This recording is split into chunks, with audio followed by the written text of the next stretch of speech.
Hello, welcome my friends. आज की इस वीडियो लेक्चर में हम बात करेंगे। देखो, जो आज का लेक्चर रहेगा पूरा बेस्ड ऑन रहेगा जो डीएलएड के स्टूडेंट्स हैं उनके लिए। लेकिन एक बात याद रखना, ये वीडियो लेक्चर है, यह वीडियो लेक्चर उन सभी विद्यार्थियों के लिए इम्पोर्टेंट हो जाएगा जो इंग्लिश सीखने की बहुत तीव्र इच्छा रखते हैं या फिर जिन्हें इंग्लिश में इंटरेस्ट है। क्योंकि ये वीडियो लेक्चर कोई ऐसा नहीं है कि केवल सीमित बच्चों के लिए है, यह सभी के लिए उपयोगी हो जाएगा। क्योंकि देखो, इस वीडियो लेक्चर में हम ये सीखेंगे कि जो इंग्लिश है, इंग्लिश को हम किस प्रकार से सीख सकते हैं, कौन कौन से ऐसे तरीके होते हैं जिनसे हम आसानी से इंग्लिश को सीख सकते हैं। देखो, इसमें यूनिट 3 होती है डीएलएड की। ठीक है, हम बेस्ड चल रहे हैं डीएलएड पर ही, लेकिन ये बात याद रखना कि ये सभी बच्चों के लिए भी इम्पोर्टेंट हो जाती है। देखो, ये यूनिट 3 है, तो यूनिट 3 का एक चैप्टर आता है, और या फिर हम कहें कि जो हेडिंग आती है उसमें आता है कि यूज ऑफ स्टोरी। ये ईलिंग नहीं है, ये टेलिंग है। क्या आएगा? ये टेलिंग है। Use of story telling, role playing, drama and songs as pedagogical tools. किसमें? Use of story telling, role playing. कौन कौन सी? एक आएगा स्टोरी टेलिंग, दूसरा आएगा रोल प्लेइंग, तीसरा आएगा ड्रामा, और चौथा आएगा songs as a pedagogical tool. तो हम किस प्रकार इन चारों टूल्स का यूज करके इंग्लिश को सीख सकते हैं। देखो, हम सबसे पहले इसकी जो ऊपर की बात करते हैं कि जो रहता है इसमें कि जो इन्फॉर्मेशन रहती है कि ये कैसे यूज होता है। तो सबसे पहले हम देखते हैं कि इंट्रोडक्शन में क्या है। देखो, मैनी अ टाइम्स, क्या? Many a times the teaching of English language falls short of fulfilling its goal. क्या कह रहा है ये? कह रहा है कि बहुत समय से the teaching of English language, मतलब जो इंग्लिश लैंग्वेज की जो शिक्षण पद्धति है वह फेल्स है। किस में फेल्स है? Fails short of fulfilling its goal. तो इसके जो लक्ष्य हैं, लक्ष्यों को प्राप्त करने में जो इंग्लिश टीचिंग मेथड है वह अभी तक क्या है? फेल हुई है। Even after years of English teaching, the learners do not gain the confidence of using the language in and outside the class। देखो, हुआ क्या है, सिंपल समझते हैं इसको कि इसकी हमें आवश्यकता क्यों हुई। क्यों हम आज ये टॉपिक्स पढ़ रहे हैं? इसलिए पढ़ रहे हैं क्योंकि जो स्टोरी टेलिंग है, रोल प्लेइंग है, ड्रामा है, सॉन्ग्स है, इनके बारे में हम इसलिए आज पढ़ रहे हैं क्योंकि जो हमारी इंग्लिश पद्धति है कई सालों से चली आ रही है वह क्या हुई है? फेल्स हुई है। किसमें फेल्स हुई है? किसमें? फुलफिलिंग का मतलब होता है पूरा करने में या फिर कंप्लीट करने में। इट्स गोल, अपने उद्देश्यों को प्राप्त करने में वो पद्धति क्या हुई है? फेल हुई है। इसलिए और क्या हुआ है कि इवन आफ्टर ईयर्स, मतलब कई साल से, ऑफ इंग्लिश टीचिंग, मतलब इंग्लिश टीचिंग हो रही है, the learners do not gain, लेकिन हो क्या रहा है कि जो सीखने वाले हैं वो प्राप्त ही नहीं कर पा रहे हैं कुछ। द कॉन्फिडेंस, मतलब जो कॉन्फिडेंस है उनका कॉन्फिडेंस अप हो ही नहीं रहा है। Of using the language in का मतलब होता है लैंग्वेज इन मतलब क्लास के अंदर, एंड आउटसाइड का मतलब होता है क्लास के बाहर। द क्लास, यहाँ पर लिखा हुआ है द क्लास, की language in and outside the class. ठीक है, अब हम आगे चलें कि real communication involves ideas, emotions, feelings, appropriateness and adaptability. देखो, जो रियल कम्युनिकेशन होती है, रियल कम्युनिकेशन इन्वॉल्व करती है, इन्वॉल्व मतलब उसको अंतर्निहित करती है। किसको करती है? आइडियाज़, विचार, इमोशंस, फीलिंग्स और एप्रोप्रिएटनेस, मतलब जो समुचित चीज़ें होती हैं, जैसे क्या होते हैं? इमोशंस होते हैं, हाव भाव होते हैं, फीलिंग्स होती हैं कि आपके क्या विचार हैं, आप क्या महसूस कर रहे हो और आपकी अभी क्या भावनाएं हैं। और एप्रोप्रिएट्स मतलब होता है कि जो समुचित परियोजना है या फिर समुचित जो कार्य होता है, या फिर इंग्लिश की जो कह सकते हैं कि जो वास्तविकता होती है वो क्या होती है। और उसके साथ ही एडॉप्टेबिलिटी, मतलब किसी चीज़ को ग्रहण करने की आपके अंदर कितनी क्षमता होती है, तो उसे हम कहते हैं एडॉप्टेबिलिटी, मतलब अनुकूलनशीलता, स्वीकार्यता भी कह सकते हैं।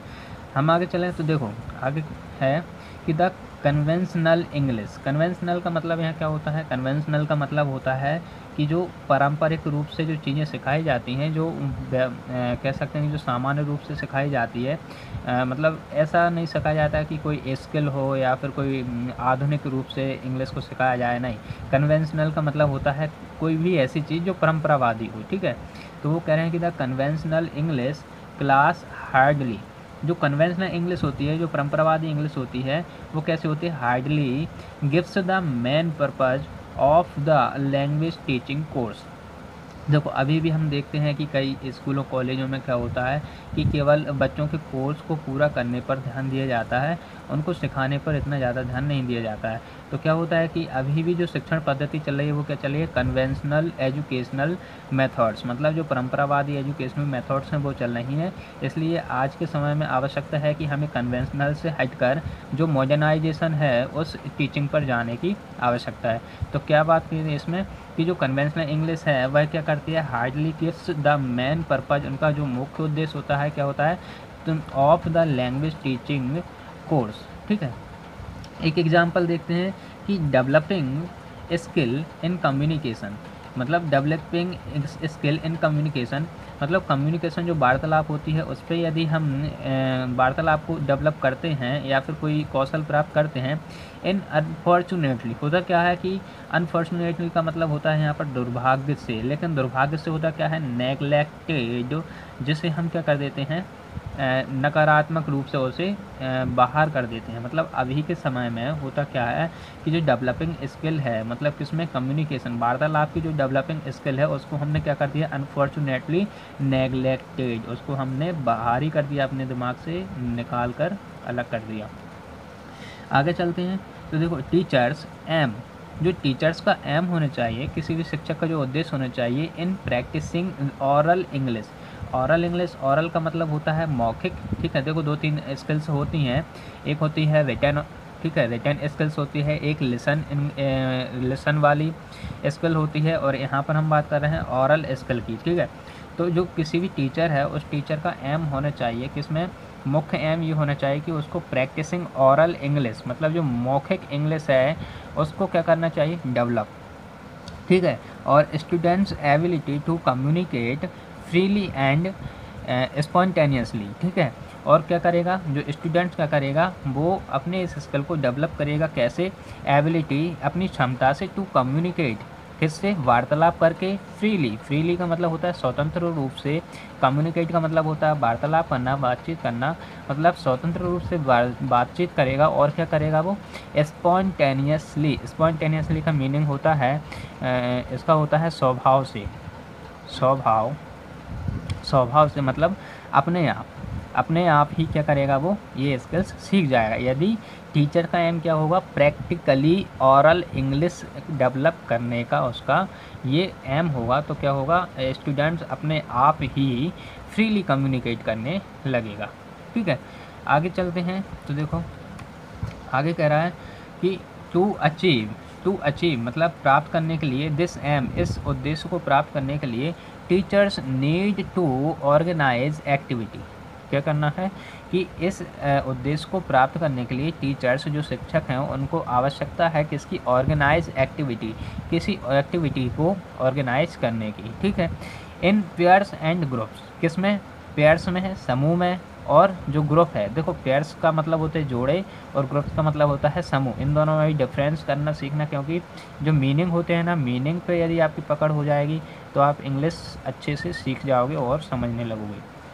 तो पेयर्स का मतलब क्या होता है?